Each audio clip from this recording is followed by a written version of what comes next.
Tu dînes avec nous ce soir? Non, je peux pas, j'ai un rendez-vous. Avec qui? Avec la patronne de l'hôtel. Je peux pas lui poser un lapin, ça serait dur, elle a tellement insisté, quoi. Et puis en plus, je sens que ce soir, je vais conclure. Alors, connaissez-vous les 3 situations qui vont vous permettre de qualifier une vraie opportunité commerciale? Je répète la question, connaissez-vous les 3 situations qui vont vous permettre d'identifier une vraie opportunité commerciale? Alors je sais que le sujet de la qualification d'une opportunité commerciale est un élément très important dans la gestion des pipelines des commerciaux, mais également un sujet de friction entre les services marketing et la force de vente. Puisque effectivement le service marketing est là pour essayer de générer des leads, ces leads de les transformer en leads qualifiés et que ces leads qualifiés puissent devenir de vraies opportunités commerciales pour pouvoir essayer donc de gagner des deals. Mais il faut bien aussi comprendre que un deal ou une opportunité est quelque chose de vivant. Donc en fait, le statut peut évoluer dans le temps. Il faut effectivement essayer de perdre le moins, je dirais, de temps possible sur des opportunités qui ne vont jamais aboutir. Et en fait, il y a 3 statuts ou 3 effectivement situations. Une opportunité, en fait, pour le commercial, c'est de savoir si elle va effectivement aboutir à un projet.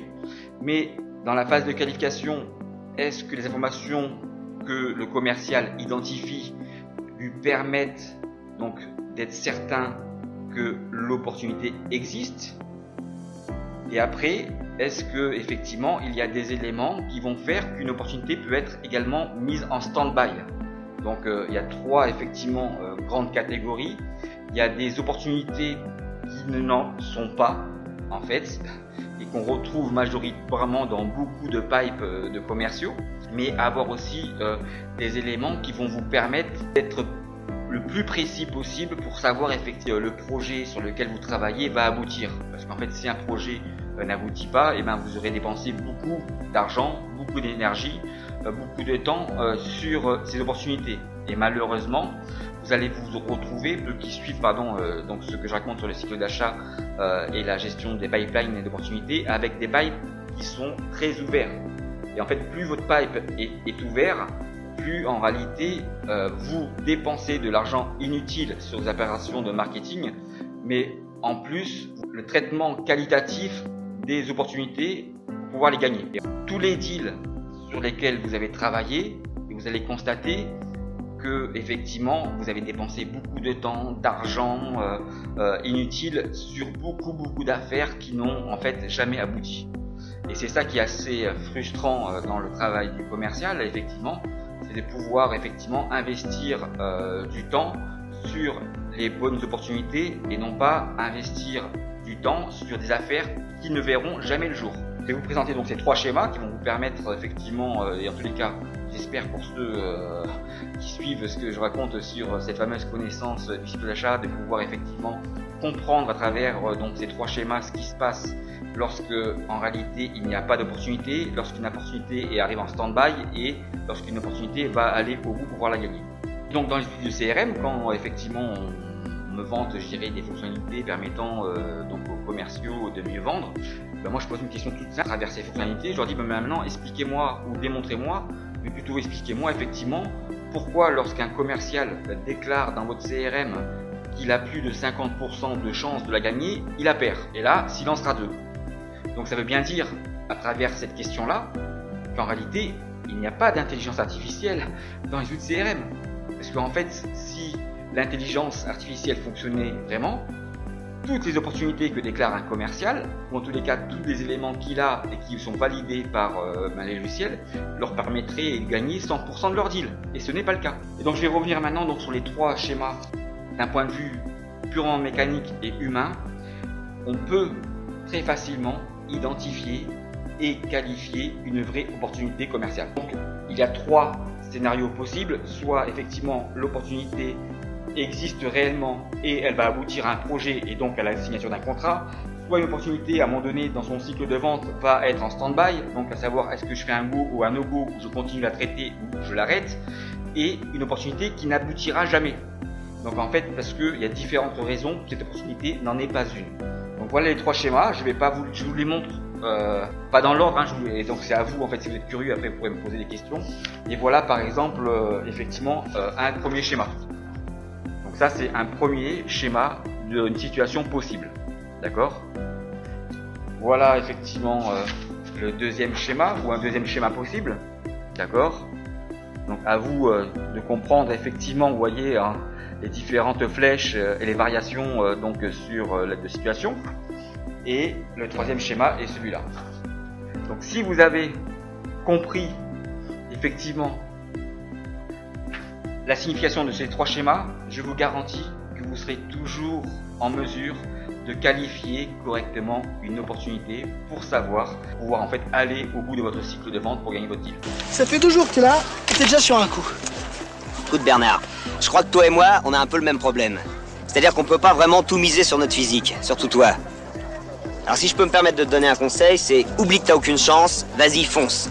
Comment traiter une phase de découverte pour pouvoir vous assurer qu'il existe vraiment une opportunité commerciale? Alors, je sais que ce sujet est un sujet délicat pour beaucoup d'entre nous, parce que en réalité, on imagine qu'une phase de découverte, c'est le traitement qui permet d'identifier les besoins d'un client. Mais en réalité, une phase de découverte, c'est pas seulement ça.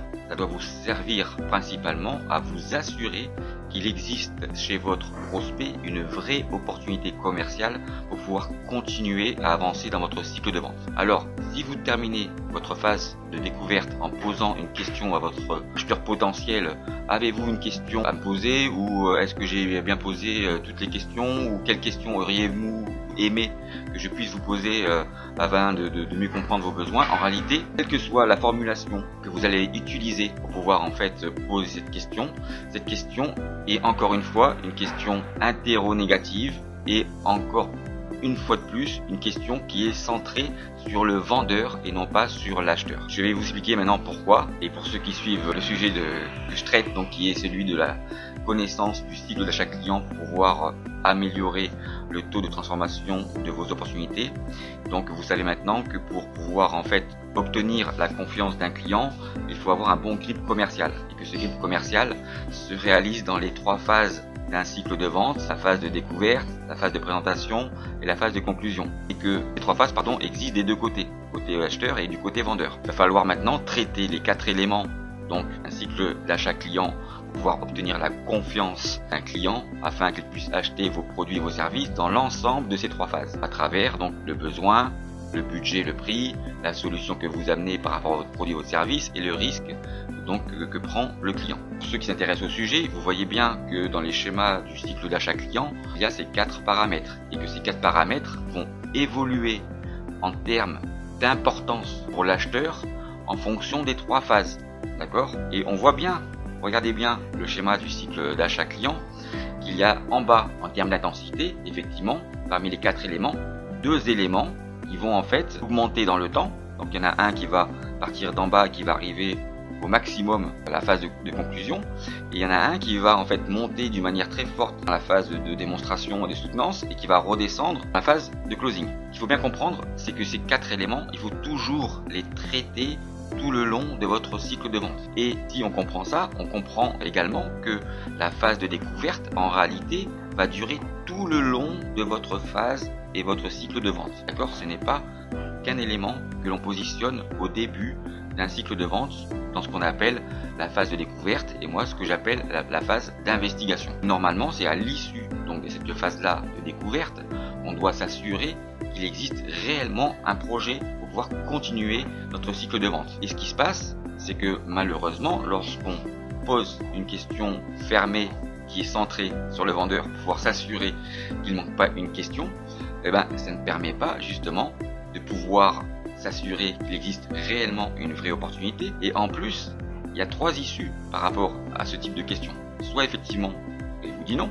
Donc là en fait vous pouvez considérer, vous en tant que vendeur, que vous avez fait correctement votre phase de découverte et que c'est très rassurant pour vous, c'est pour ça qu'elle est orientée sur le vendeur. Mais si c'est un acheteur, et en B2B, il y a des acheteurs qui connaissent parfaitement les techniques de vente et de manipulation, etc., et ben il va vous dire non, tout en sachant que dans sa tête, il dit oui, il y a une question que j'aurais dû me poser, je vais pas te la dire. Parce qu'en fait, à travers ça, je considère que tu n'as pas forcément réalisé correctement ta phase de découverte. En fait, je vais me servir de toi pour te balader et me servir de toi comme d'un lièvre pour pouvoir en fait m'aider à dealer avec tes concurrents. C'est un autre sujet, d'accord? Donc ça, il faut bien être conscient de cela. Et donc imaginez ce qui se passe en réalité lorsque vous posez une question de ce type-là à votre acheteur, vous permettant en fait vous de vous rassurer, mais pas être certain en réalité que vous avez traité tous les éléments qui vont vous permettre d'identifier la réalité d'une opportunité commerciale. Et c'est en fait à cause de ça qu'on se retrouve dans des pipes sur des opportunités qui n'existent pas. En fait, vous consommez beaucoup plus de temps sur ces opportunités que le temps que vous devriez consacrer aux vraies opportunités pour pouvoir les gagner. Donc je vais exprimer cela par rapport aux 4 éléments du cycle d'achat, par rapport aux 3 phases du cycle de vente. Donc regardez bien encore les 2 éléments qui sont en bas de la phase de découverte dans la connaissance du cycle d'achat. En réalité, quand vous posez cette question, c'est passé ça, c'est que vous n'avez pas traité, vous n'êtes pas certain d'avoir tous les éléments, vous posez cette question pour vous rassurer. Et en fait, par rapport aux 2 éléments qui sont en bas d'importance, d'intensité pour l'acheteur, mais qui sont importants à traiter, dans tout le cycle de vente, il va se passer ça. Les 2 éléments qui sont en bas, ça va faire ça. Elle est arrivée, donc la phase de découverte, phase de démonstration, phase de conclusion. Les 2 éléments en fait d'en bas ne seront pas traités correctement dans la phase de découverte. Ils vont se retrouver ici pour le vendeur, d'accord? Donc vous pensez que vous avez réussi votre phase de découverte, d'accord? Regardez en bas, si vous ne traitez pas correctement ces 2 points tout de suite dans votre phase de découverte, malheureusement, vous n'aurez pas un bon grip commercial et vous ne pourrez pas aller jusque dans la phase de conclusion. Voilà, donc j'espère que cette vidéo aura pu répondre à certaines de vos questions. Donc en fait, la phase de découverte sert essentiellement à s'assurer qu'il existe une vraie opportunité commerciale afin d'éviter de travailler en permanence sur des deals qui en fait n'existeront pas ou des projets qui ne verront jamais le jour. Alors comptez bien sur moi maintenant pour ne pas vous dire quelle est la question magique qu'il faut poser à la fin de la phase de découverte. C'est un sujet de réflexion pour pouvoir trouver la bonne question qui en fait permet de s'assurer qu'il existe réellement une opportunité commerciale pour pouvoir continuer votre cycle de vente afin de la confiance d'un client à travers le bon guide commercial. On sait jamais, sur un malentendu ça peut marcher. Bon, je vais prendre le télésiège, faut que je me change. Et oui, c'est encore aujourd'hui votre jour de chance. Pourquoi? Parce que je vais évoquer dans cette vidéo peut-être la notion la plus importante dans la gestion d'une opportunité, le fait de savoir qualifier l'existence d'une vraie opportunité commerciale pour pouvoir réussir à vendre. Et cette vidéo fait partie des 5 conseils qui permettent de gagner le plus de deals possible. Dans un premier temps, la gestion du temps dans une opportunité, pouvoir différencier les priorités et des urgences, bien sûr en relation avec cette vidéo. La deuxième vidéo, on a évoqué donc dans la phase de découverte de ce que moi j'appelle la phase d'investigation, de savoir valider l'adéquation entre le budget et le besoin d'un client. Là on va parler effectivement dans la phase de qualification ou d'investigation, donc de savoir comment faire pour qualifier l'existence d'une vraie opportunité commerciale. La 4e vidéo parlera dans la phase démonstration de ne pas chercher à toujours vouloir en démontrer plus que les attentes et les besoins d'un client dans votre phase de démonstration. La 5e vidéo va traiter de la phase de la démonstration avant de rentrer dans le closing, de savoir évacuer le budget pour pouvoir effectivement aller jusqu'au bout de votre opportunité dans la phase de closing pour pouvoir gagner votre deal. Alors maintenant revenons au sujet de cette vidéo, donc comme moi je fais toujours des vidéos live en prenant un sujet, un j'embraye derrière pour tout simplement vous expliquer certains modes de fonctionnement, pas dans l'aspect je dirais conceptuel des choses, mais plutôt dans la réalité, expérience des ventes que j'ai réalisées déjà à travers donc mon parcours professionnel. Vous les retrouvez effectivement un ensemble d'anecdotes réelles dans mon livre Vendeur de tapis. Toutes les anecdotes, tout ce que je raconte, tout est vrai. Tout est vrai et contrôlable. Pourquoi je vous dis ça? Parce que justement le sujet de cette vidéo, le fait de savoir qualifier une vraie opportunité pour pouvoir en fait continuer dans votre cycle de vente et aller jusqu'au closing.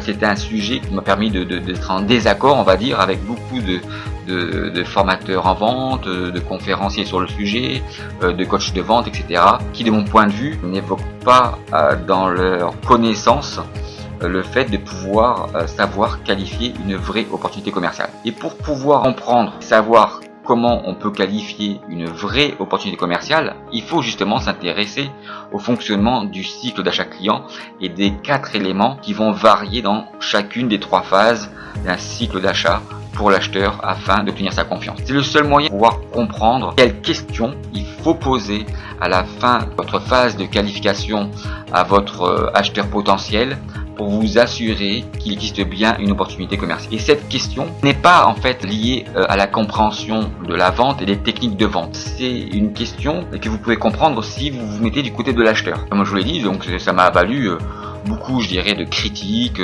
même plus que ça, quand j'ai challengé, même sur LinkedIn, qui évoquait effectivement la gestion d'une opportunité ou le fait de savoir qualifier une opportunité, mais dans tout ce qu'il disait, ou tous les arguments qu'il proposait, à aucun moment, chacun d'entre eux a pu être sûr que ce qu'il demandait de faire permettait de valider l'existence d'une vraie opportunité commerciale. Et encore une fois, qui est simple à comprendre, mais la seule manière de le comprendre, c'est de s'intéresser au fonctionnement du cycle d'achat client en complément des techniques de vente. Alors la phrase, je vais pas vous la dire, Je vais pas vous dire quelle phrase il faut poser. Futur client pour s'assurer effectivement de l'existence d'une vraie opportunité, puisque c'est une réflexion que l'on peut, que vous devez avoir, qui part aussi du fait de différencier ce que certains pensent que pour pouvoir savoir vendre, il faut savoir créer le besoin. Alors que moi, je parle plutôt de savoir révéler le besoin. J'entends même maintenant des gens qui vont vous parler de la vente solaire et pourquoi pas les achats lunaires. Encore une fois, donc j'évoque ce sujet lors à bien réfléchir par rapport au fonctionnement du cycle d'achat client, que la réponse qu'il va vous donner correspond bien à la validation de toutes les questions que vous avez pu poser, qu'elles soient ouvertes, fermées, alternatives, des reformulations dans votre phase de découverte. Cette question-là qui va vous permettre d'être sûr et certain dans la réponse que va vous donner votre acheteur qu'il existe bien une vraie opportunité commerciale. En tous les cas, je vous souhaite à tous et à toutes une très bonne journée. Oui, en fait, comment je pourrais vous exprimer cela si vous cherchez à comprendre quelles questions vous pourriez poser? C'est un petit peu comme si, vous comprenez qu'on peut vendre facilement, je dirais, 10 chevaux, donc 10 voitures, à une personne qui a les moyens, les capacités et l'envie, les capacités financières de s'acheter une Ferrari. Par contre, on ne pourra jamais vendre une Ferrari à une personne qui n'a pas les moyens, les envies, les besoins de s'acheter une seule 2 chevaux. Voilà.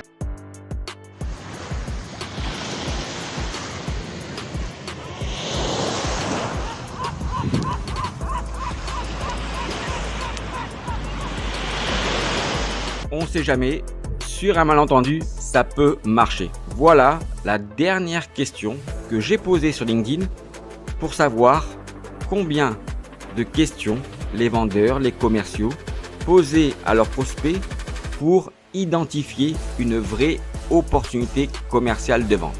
Et les autres réponses étaient 0 question, la deuxième réponse était 1 question et la troisième réponse était plus de 10 questions. Et 100%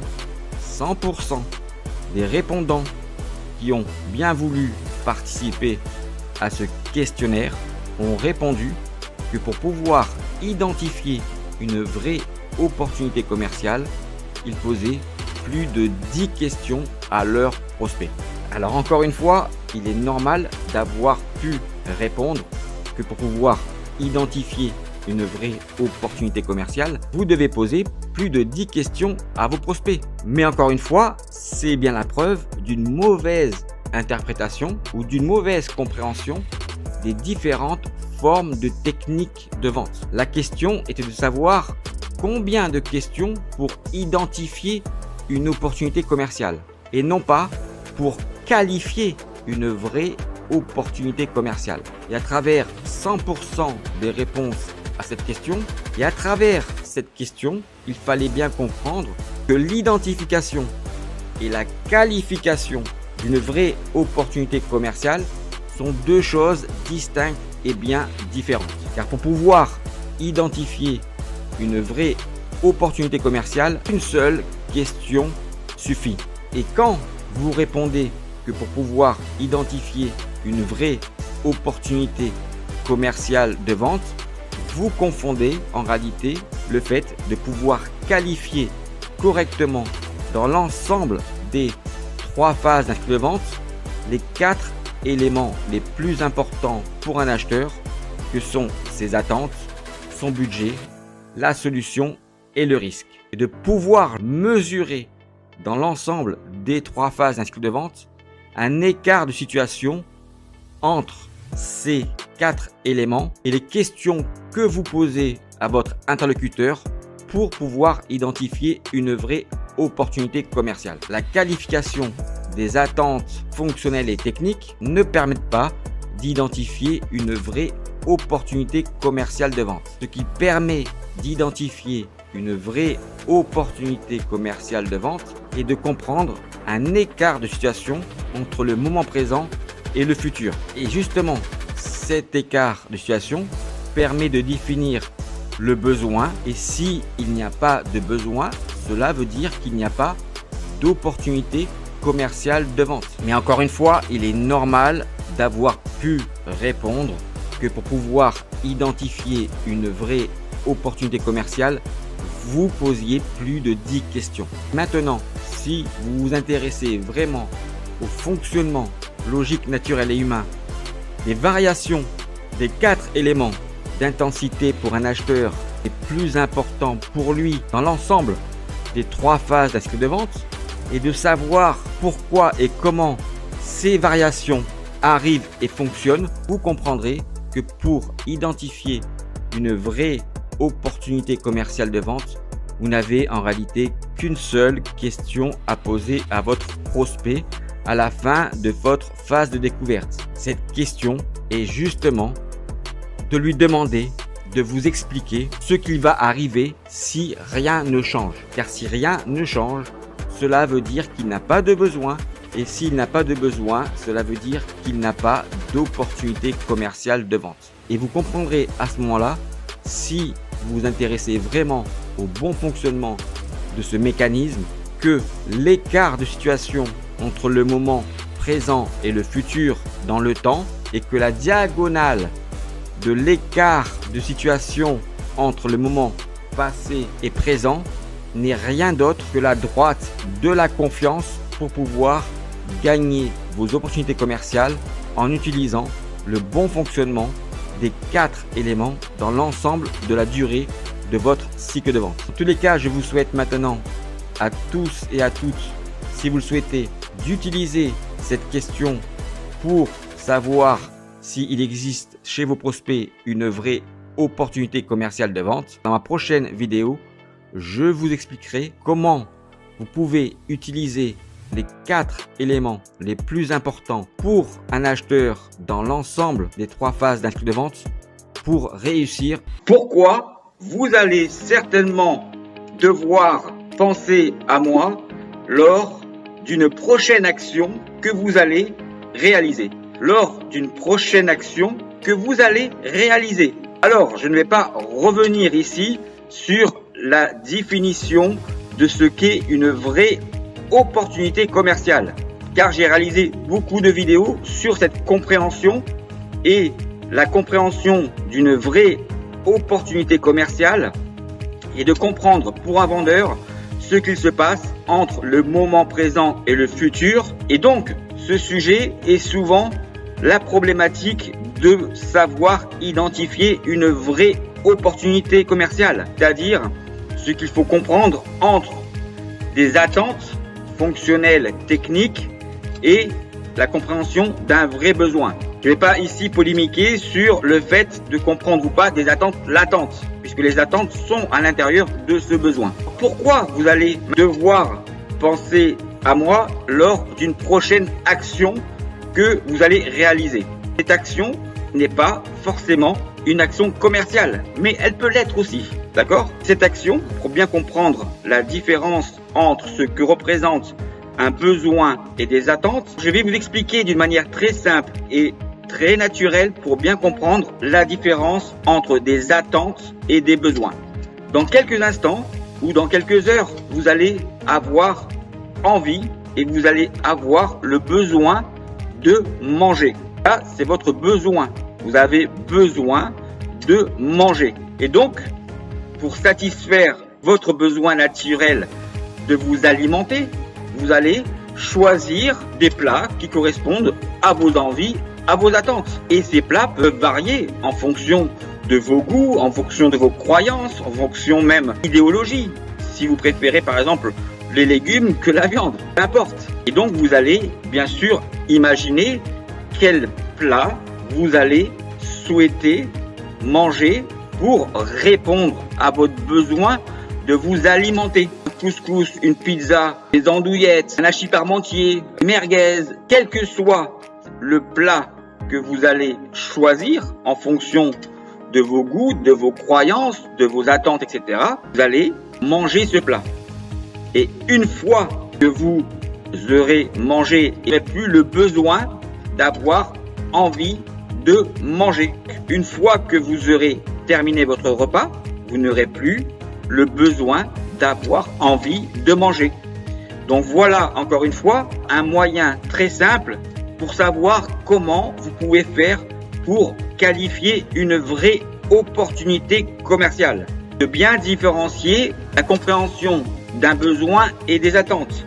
Ce n'est pas parce que vous qualifiez des attentes fonctionnelles et techniques qu'il existe chez votre prospect pour autant une vraie opportunité commerciale. Donc voilà la raison pour laquelle vous allez certainement penser à moi lorsque vous allez devoir choisir dans un menu ou par rapport à ce que vous avez envie de manger pour pouvoir vous alimenter, pour pouvoir répondre à votre besoin de manger, vous allez certainement penser à moi.